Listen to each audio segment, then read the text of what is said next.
ඉරානයේ ටූෆෑන් ප්‍රහාරක හෙලිකොප්ටරය කියන්නේ හමුදා ගුවන් සේවා වෙනස් කරන බලගතු දේශීව සංවර්ධනය කරපු ගුවන් යානයක්. දුෂ්කරතා මධ්‍යය වුණත් ඉරානය තමන්ගේම දියුණු ප්‍රහාරක හෙලිකොප්ටරයක් නිර්මාණය කරේ කොහොමද? ඒ අතිනවීන තාක්ෂණයේ ඉඳන් යුද පිටියේ දක්ෂතාවය දක්වා මේ ගේම් චේන්ජර් එක පිටුපස තියෙන රහස් මොනවද කියලා අපි බලමු. Radical Sri Lanka brings the world to your screen. Subscribe for your daily international news update. Radical Sri Lanka International Update. Stay informed. Stay global. ටූෆෑන් කියන්නේ හෙලිකොප්ටරයක් විතරක්ම නෙවෙයි. ඒක ජාතික ආරක්ෂාව සහ ඉරානයේ ස්වයං යැපීම ශක්තිමත් කරන ඊළඟ පරම්පරාවේ සටන් පද්ධති සඳහා පියවරක්. ටූෆෑන් දක්වා වන ගමන ආරම්භ වුණේ සීතල යුද්ධයේ අයිකන් එකක් වුණු ඇමරිකානු AH-1J කෝබ්‍රා සමග. ඉරානය තමන්ගේ පැරණි වෙන බලෑනිය වැඩි දියුණු කිරීම සඳහා කෝබ්‍රා දේශීයව නවීකරණය කරන්න පන්හා 2091 සහ ෂබා 2091 ව්‍යාපෘති දියත් කළා. ඒත් ඔවුන් එතනින් නතර වුණේ නැහැ. 2010 වන විට ඉරාන ඉංජිනේරුවන් ස්වයං පෝෂිත භාවය කරා යන නිර්භීත පිම්මක් සනිටුහන් කරමින් 2013 දී ටූෆෑන් 1 සහ 80 ටූෆෑන් 2 එළි දක්වන්න කටයුතු කළා. මේක හුදේ ප්‍රතිසංස්කරණයක් නෙවෙයි. ඒක දේශීය තාක්ෂණයෙන් මුල සිටම ගොඩනගාගත්ත සම්පූර්ණ ප්‍රතිපරිකල්පනයක්.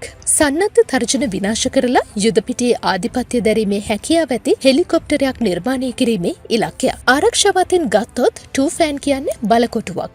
සන්නද්ධ ආලේපන සහ වෙඩි නොවදින වීදුරු කාර්ය මණ්ඩලය ආරක්ෂා කරන අතරේ මිසයිල අනතුරු ඇඟවීම් ඉලෙක්ට්‍රොනික ප්‍රතිමිනුම් සතුරු තර්ජන වලින් ආරක්ෂාව සපයනවා. ආරක්ෂිත සංනිවේදන ක්‍රම මගින් කාර්ය මණ්ඩලය සම්බන්ධ කර තබා ගන්න අතරේ ටූෆෑන් නවීන අනතුරු වලට ඔරොත්තු දිය හැකි බවත් ඒවා ජයගත හැකි බවත් සහතික කරනවා. ඉරාන හමුදාව සහ ඉස්ලාමීය විප්ලවවාදී ආරක්ෂක බලකාය විසින් යොදවලා තියෙන ටූෆෑන් ඔවුන්ගේ සන්නාහ විරෝධී උපාය මාර්ගයේ ප්‍රධාන අංගයක් විදිහටයි සැලකෙන්නේ. ඒක AH-1C වයිපර් හෝ චීනයේ C-10 වගේ යෝධීන්ට පස්සේ ලැයිස්තුගත වුණා පැරණි කෝබ්‍රා යානයන්ට වඩා ටූෆෑන් හෙලිකොප්ටරේ වැඩි දියුණු කිරීම අඩුවෙන් තක්සේරු කරන්න බැහැ. ඒක ඉරානයේ වර්ධනය වන ආරක්ෂක කර්මාන්තයට සාක්ෂියක්.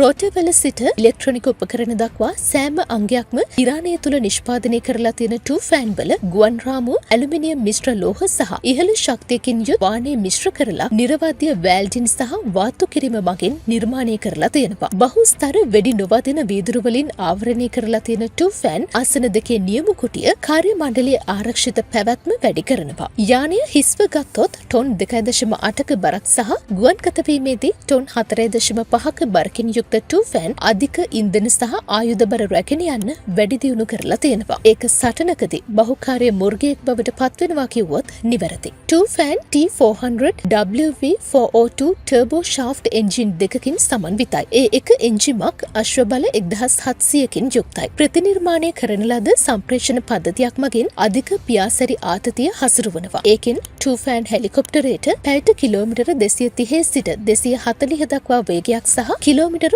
500 සිට 600 දක්වා පරාසයක් ලබා දෙනවා. එහි මීටර 13ක සංයුක්ත තල දෙකක් සහිත ප්‍රධාන රෝටර් එක සහ තල 4ක ටේල් රෝටර් එක රළු භූමි ප්‍රදේශවල අඩු උන්නතාංශ මෙහෙයුම් සඳහා පරිපූර්ණ විශිෂ්ට හැකියාවක් ලබා දෙනවා. ෆයර් පවර් එක අතින් ගත්තාම ටූෆෑන් තවත් විශිෂ්ටයි. එහි M197 20mm ත්‍රිත්ව බැරල් කාලතුවක්කුවක් තියෙනවා. 70mm රොකට් විදිනයක් සහ ප්‍රතිසන්නාහ මිසයිල දෙකක් මගින් විනාශකාරී ප්‍රහාර එල්ල කරනවා. තාප කැමරා, දෘශ්‍ය සංවේදක, ස්ථායී ලේසර් විදින සහ රාත්‍රී දර්ශන පද්ධති දිවාරෑ ඕනෑම තත්වයකදී ටූෆෑන් ප්‍රබල විලෝපිකයෙක් බවට පත් කරනවා. ගුවන් යානයේ ඉලෙක්ට්‍රොනික තාක්ෂණයත් ඒ තරමටම ආකර්ශනීයයි. Multi function digital display, heads up display, GPS සහ ඉන්ටර්නල් නැවිගේෂන් සිස්ටම්ස් මගින් නිශ්චිත නිරවද්‍යතාවය සහතික කරනවා. සෙන්ට්‍රල් වෙපන්ස් මැනේජ්මන්ට් කම්පියුටර් මගින් එහියුම් පාලනය විධිමත් කරනවා. මේ සියල්ල එකතු වුණාම ටූෆෑන් දැඩි වගේම ස්මාර්ට් යානයක් බවට පත් කරනවා.